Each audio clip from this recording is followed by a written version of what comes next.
this is your host, Julia Napini. I am a clinical and forensic social worker who owns a counseling practice and a consulting business. In this show, we discuss the challenges of being successful in business while maintaining your integrity and staying true to yourself. Join me while I interview other professionals and share insights from life and experience.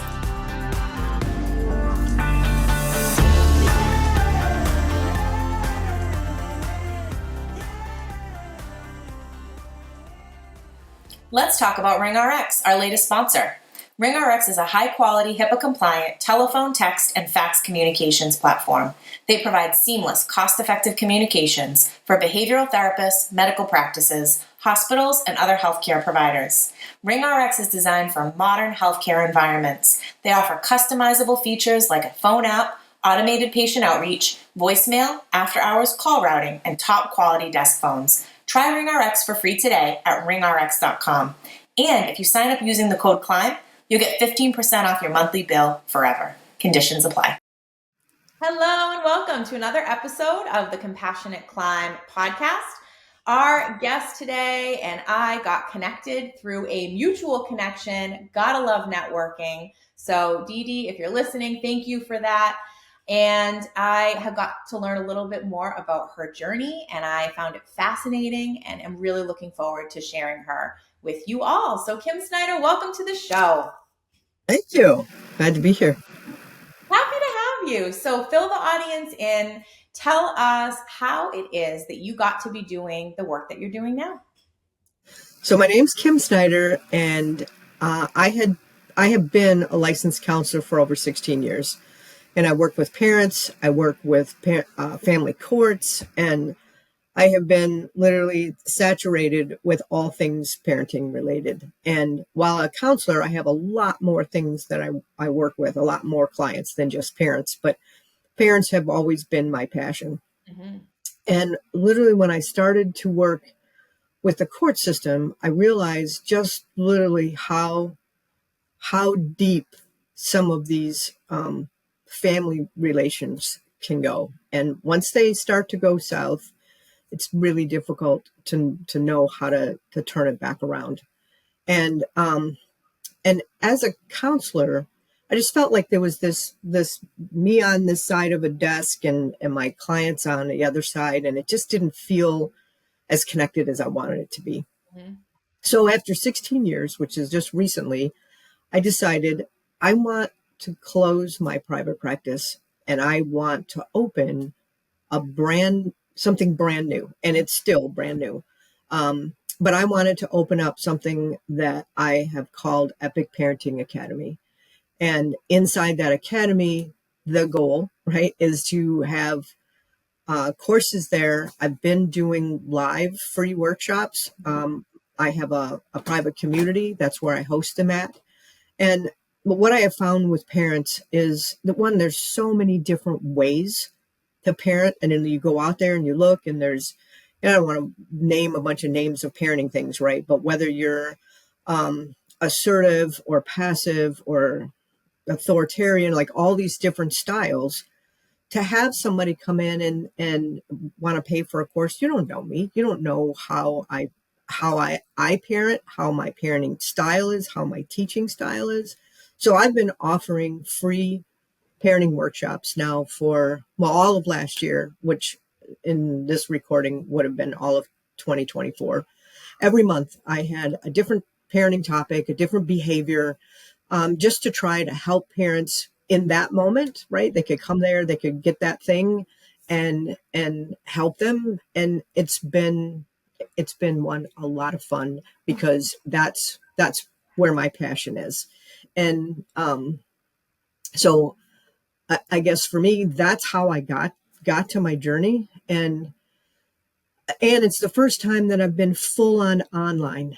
And to tell you the truth, having a face-to-face office and working online, they're like completely separate worlds, right? So I'm navigating all of the learning things. And so I've been asking moms, if you want to come in to my community and be a founding member, come in and just be patient as I fill this, and I'm going to learn the online stuff together with you. But while my online stuff is very new, my experience is very seasoned. Mhm. Um, I have 4 adult kids. I have 6 grandkids and the seventh on the way.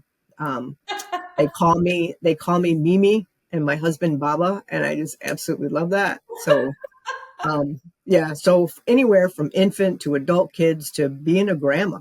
I Yeah. mean, there's every kind of segment of life that I think that I can help parents. Wow, I love this for you. So there are so many different avenues that we can go. I guess the first question that I have for you is within this academy, at this point, is it strictly providing these workshops or do you also work with parents one on one? So I work with one-on-one. I work with them in groups. Okay. I am creating what I'm calling a hybrid coaching program because a lot of parents, they don't have a lot of time, right? So the hybrid piece, what makes that hybrid is the lessons are recorded. So they can go in, and I've made them very short, probably less than 10 minutes a piece, so that they could grab their cup of coffee, get that lesson, go on about their day, or whenever they get another free 10 minutes. Mm-hmm. Um, and then they have me live once a week for 8 weeks that they can ask anything about the course, about what they're struggling with. So that's something that I am literally putting together right now. When I say my business is new, it's new, right? Because and there, you know from running a business that it takes way more effort, I think, to get your idea from your head out onto the screen. And that's why I've been doing the workshops, because along with the workshops, I'm able to engage with parents and ask questions. And what do you think about the workshop? What can I add to it? What's your biggest struggle? So I use that as my own personal research to know what parents are really struggling with and what they need to hear and learn. Mm. So So with parenting, it runs the gamut. How would you describe the ideal parent for coaching with you? um, So I want to just preface this a little bit by saying that where I find a lot of parents struggle is actually getting to a place to admit that they need some help, Okay. right? Because I think parents feel like if they admit that they need help, then that they're admitting that they're a failure. And that is the farthest from the truth. And you don't have to be at a place where the relationship is so right? So argumentative. I can take you from good to great, right? So, and as a counselor, I'm just going to ring a bell that I think every one of us could use a counselor or a mentor or a coach to take us from wherever we are Mhm. to a much better place, right? And what I also find interesting in the parenting realm is to get a coach or and I'm just going to say coach, right? To get a coach says, "Oh, maybe I'm broken. I'm not a good parent. I'm not." That's not true. 100% of whatever we want to learn in life, we study, we go after it, we get a certificate or a degree or a mentor or a coach. And I believe there is no greater job that Mhm. any mom would have, but any person, any female, than to be a mom, Mhm. right? And I want to be the best mom that I could possibly be. And if that means I want to take a course or I want to get a coach to be that, um, then that's something that I would want to do. So I would say for me, the clients that I work with usually come to me when they are at their breaking point, Okay. which don't wait that long, right? Right. But they're at that breaking point where what they're dealing with, they can't deal with it anymore, Mhm. right? And so that is an ideal client because that's what comes to me, but you don't have to wait that long, right? That's not necessary. I personally like moms that have more than one kid because once there's a second one, right now you've got sibling rivalry, you have jealousies, you have this constant bickering, like the dynamics between having a single child and multiples are huge. So for me, not that I won't take parents with single kids. Of course I will. I'll take parents, doesn't matter what age. But for me, my personal favorite are between 4 and 10 because in that group right? They are now, they're speaking. They can tell you what they want. They can tell you loudly what they don't like. By the time you get close to double digits, now your mindset is shifting to saying, I'm not sure I agree with that, mom. Right. And so those dynamics are, I would say, where the heart of parenting starts to shift a little bit, and they're getting some feedback that's negative from their kids, and maybe not so sure how to handle that. Mm-hmm. So So if there is a structure and process to the work that you do, so once somebody finds you, they decide that they want to work with you, and having a coach in this parenting aspect of their life would be helpful. What are some of the things that you do with them to start out? And then some of the strategies that you found are the most helpful, particularly for those parents of multiples within that 4 to 10 year range. sure.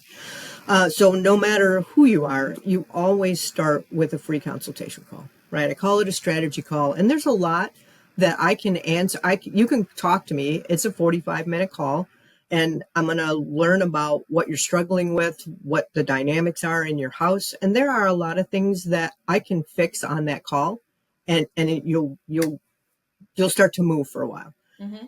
But what I do find is that parents who, okay, they have a tantrum, or, they have kids that throw tantrums, or they have these things that they think are the problem. And the reality is those are actually the symptoms.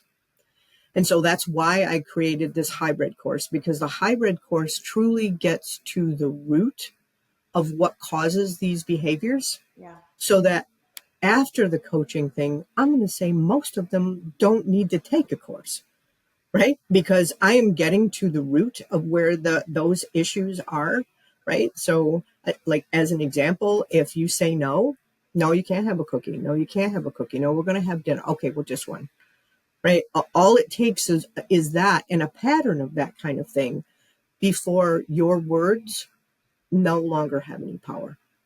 Right. And so if you're going to take a course over here, it's not really addressing the root pieces, right? And parents like, oh, well, then this is about me.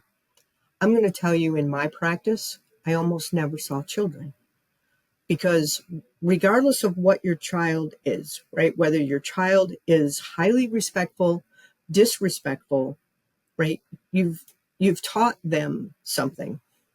And right, whether you taught them inadvertently what you don't want to happen, there's nothing about how I parent that sounds punitive at all, right? To me, if you've taught them that your words don't have power, Mm-hmm. let's reteach them that yes, they do.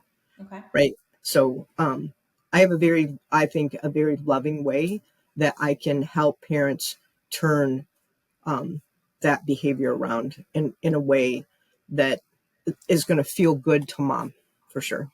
Yeah. One of the things that I think about in particular with a parent that has multiple children is the importance of that one-on-one time to foster connection. Oh, yes. How challenging that is when everyone's vying for your attention. We may have that parent that is also working, managing the home, trying to take care of their own needs as well. What are some of the things that you encourage them to do to prioritize that? I have a personal story that I'll share in a second, but to answer your question, all it takes is 5 minutes. 5 minutes of one-on-one time with that child, and they are satisfied for hours, right? But what does that mean? It means those other children, even if those children need to color, or to be with dad, or to drop off at grandparents, or whatever, right? If you can have 5 minutes with a child, it makes an unbelievable difference. And I remembered I was a working mom, and I remembered that when I came home, I just wanted that peace and quiet. I just wanted to chill out and just, right. And of course the door opens, and the kids, they're in your face, right? And I found that the more that I tried to push them away, I know that sounds terrible, but the more that I wanted my space, the less I got it, right? The less I got it, and the more that they were just like, they wanted me. Mm-hmm. And when you flip that switch to go, you know what? Let me, there were several of them. Let me have this one, right? And I would rotate who got me first, right? Because, when it comes to kids, everybody's keeping score. Right. Um, but that 5 minutes, or in my case, right, there's four, um, it made all of the difference. They got what they needed. They got to tell me whatever cool thing that they learned that day, or that they drew, or whatever their age were, you know. It you're absolutely right. Not only having one-on-one, but acknowledging the differences between your children, Yes. right? They all have a personality or a skill or a talent, right? I have music kids, I have amazing sports kids, right? And they're all different. I have one son, and he ended up being a Boy Scout, an Eagle Scout, and him and dad, they scuba dived, right? That was their thing. And we had hockey players and like dancers, and everybody had something that was unique to them that we could all celebrate. And I think that's really important, to stop that competition thing. I totally That, agree. So I'm going to utilize you for a second, and hopefully, this is a question whose answer will be helpful to those listening. So I have one daughter and I have two stepsons, and I have a harder time connecting with one of my stepsons than the other.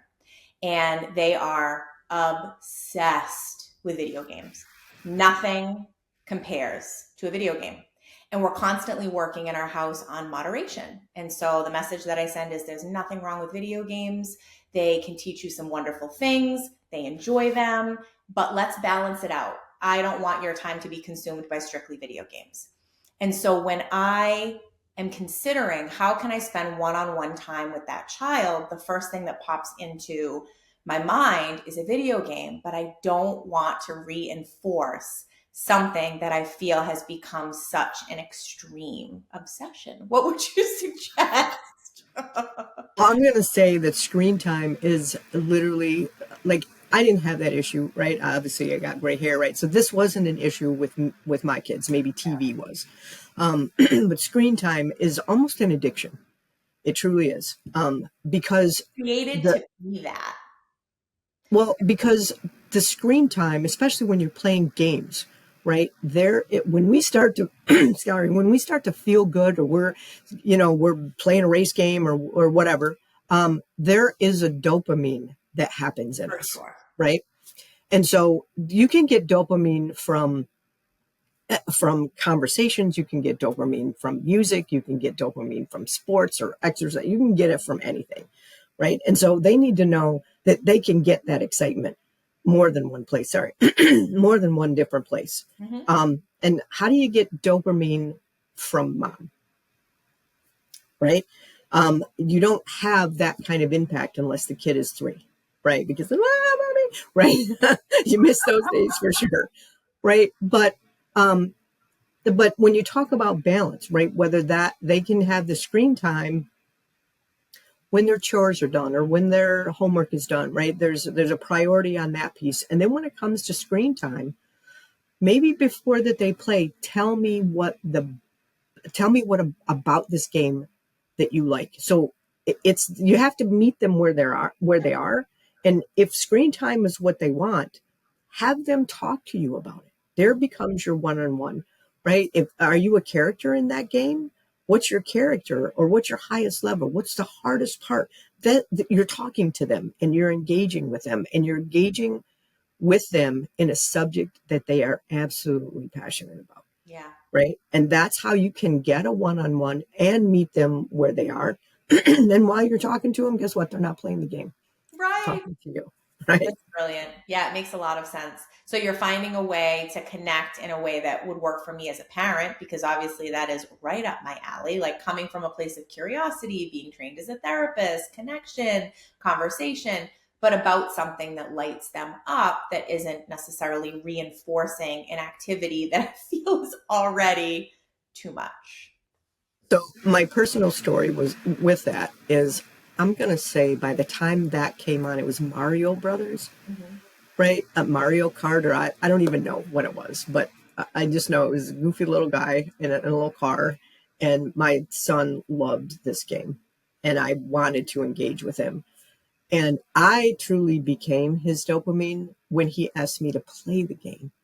because it was so terrible.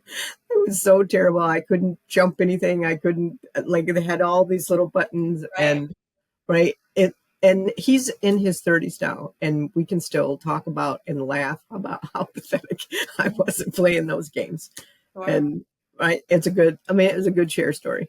Yeah, that's so Yeah. helpful. So I have some questions more about the logistics of this. I'm thinking about those that are listening that may be considering their ideal clients, if they're a therapist, for example, and maybe they want to diversify. They're getting burnt out, or they'd like to do the work in a different way, and they're considering branching off in a way that you have. What would you share that was helpful in doing it successfully? With it still being a new venture, you're about a year in now. Clearly, it's something you're passionate about and seems to be going well, but it's still in the process of getting developed. What would be helpful for somebody that is maybe where you were a year ago to know?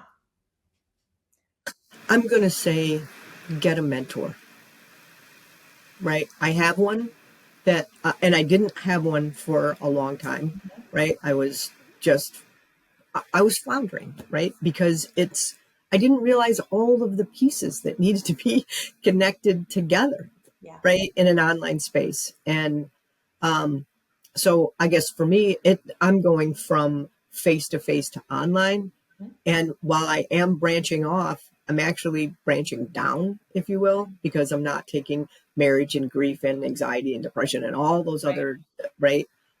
So I have simplified my life, and I'm concentrating on what matters most.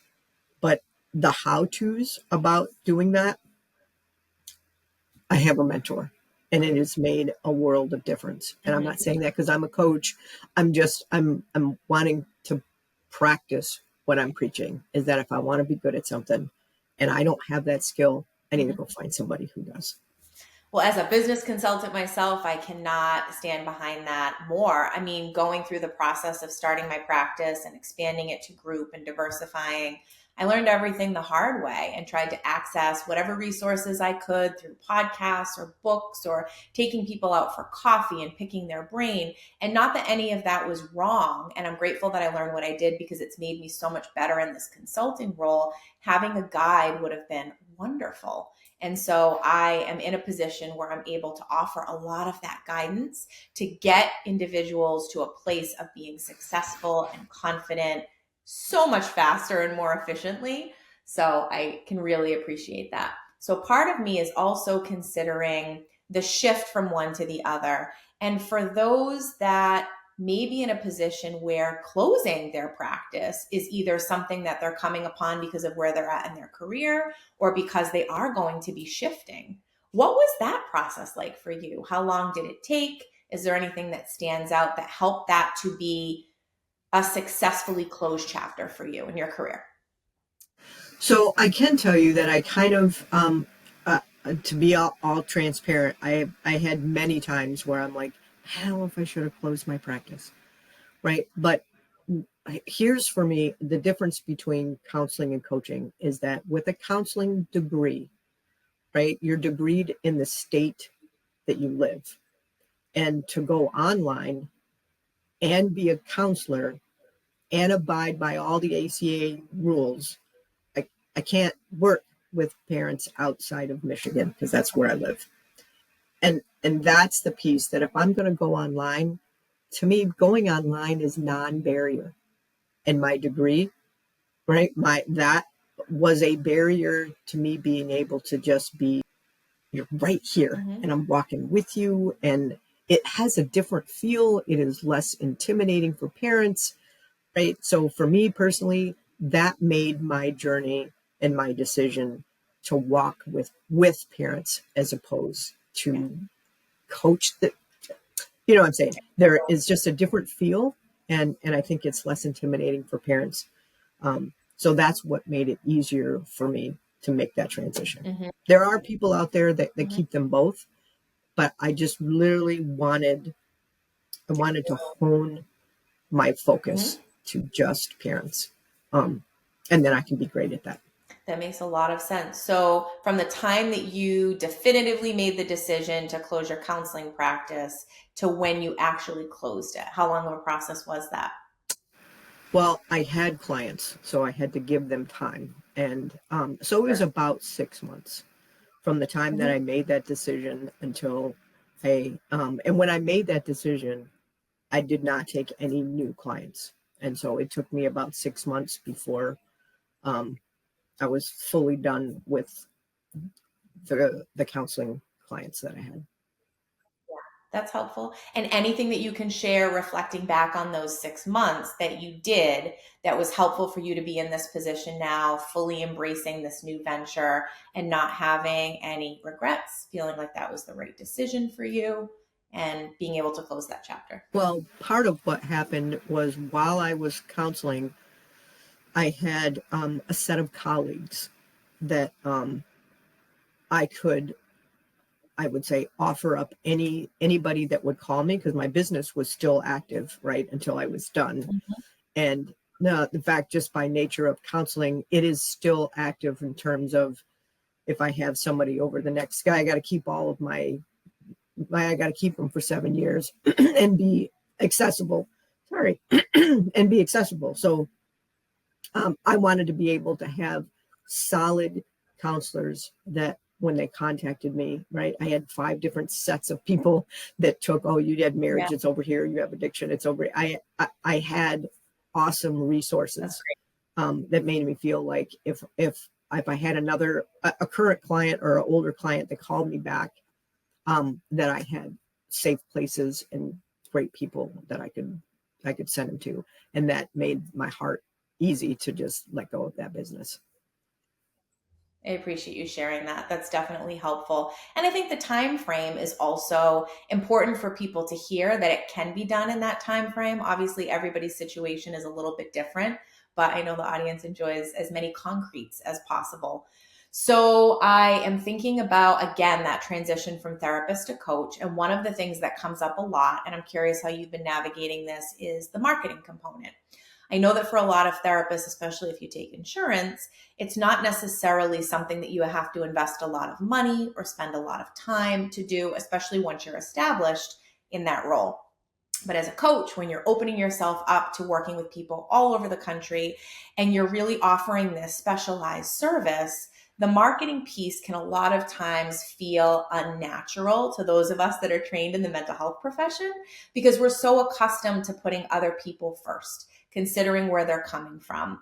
And promoting ourselves is not always something that comes easily. So I'm assuming that with the trainings that you provide, and especially with them being free, that was such a great way for people to get a sense of working with you and what that would be like, your expertise, and what you offer. But anything else that you've done that has been really helpful in the marketing realm to help fill up this new business? Well, one of the things I would say in the 16 years that I was counseling, I did not take insurance.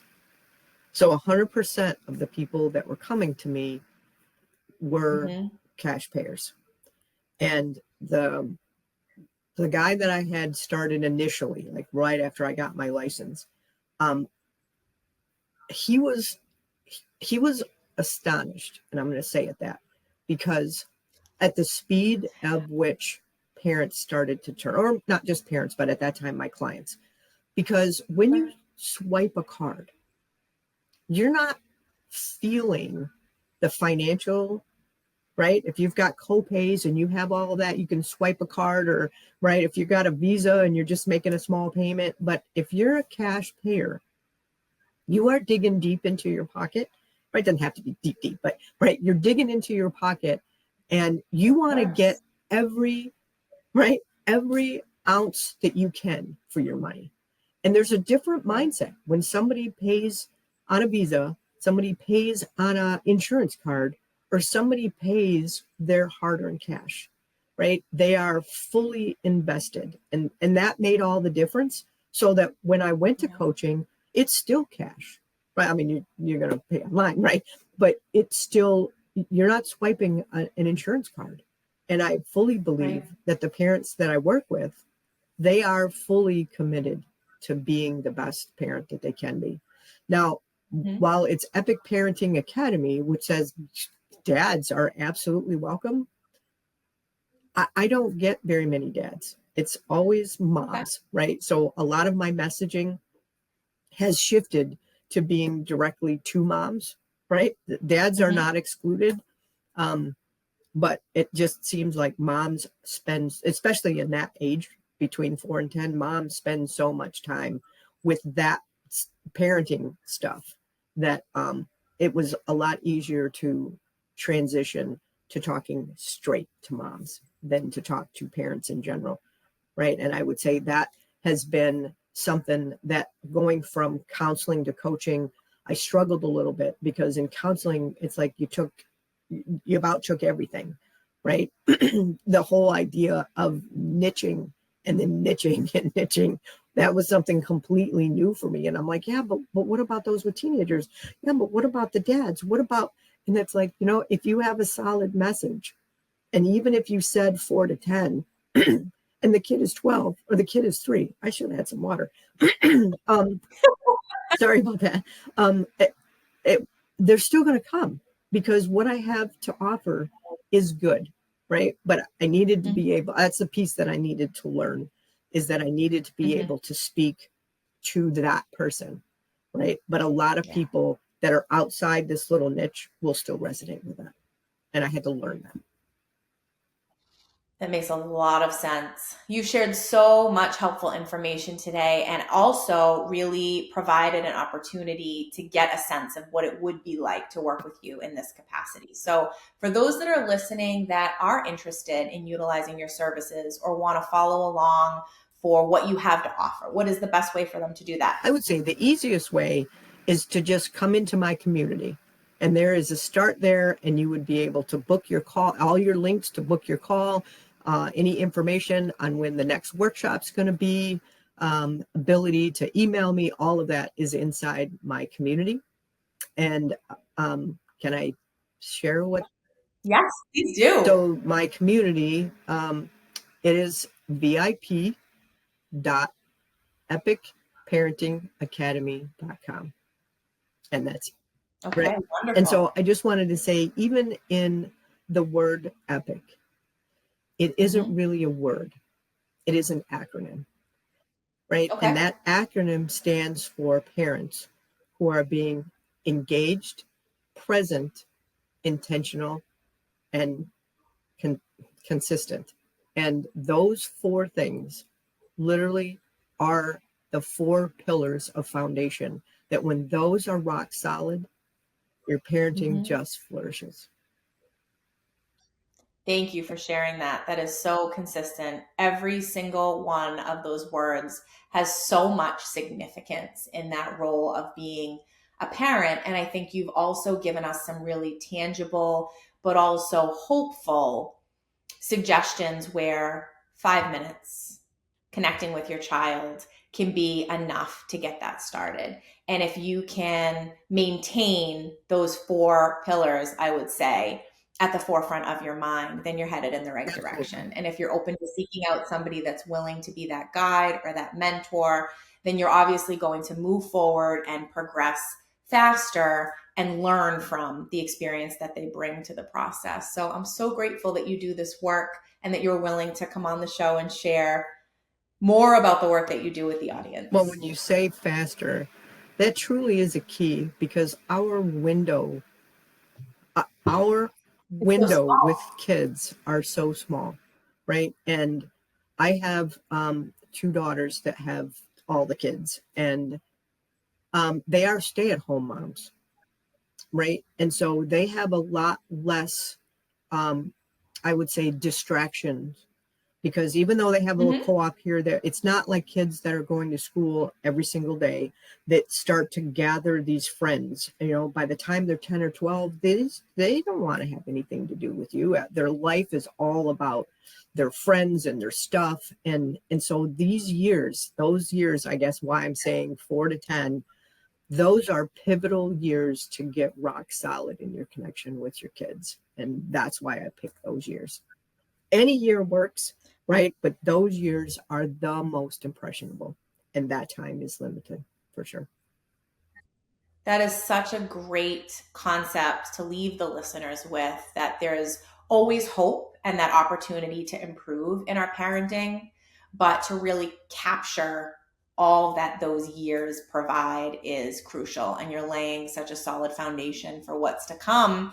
And as a mom of a 12-year-old who Oh, can thankfully say that that foundation was there, I am understanding on a different level exactly what you're saying, where when all of those other things come into play and possible distractions, they still have you as that person to come to because you've been all of those things that you listed. And so you're doing such transformational work, and there is an absolute ripple effect to everything that someone could learn from working with well, I you. want to So think when you say ripple, right?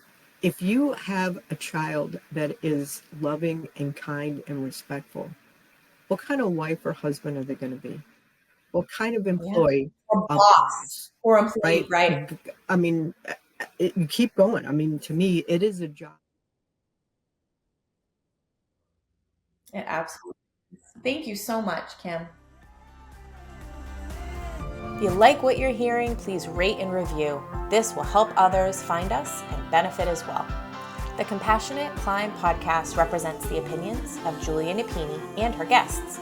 The information provided is intended for educational purposes only and should not be taken as legal advice. If that is what you are seeking, please consult an attorney.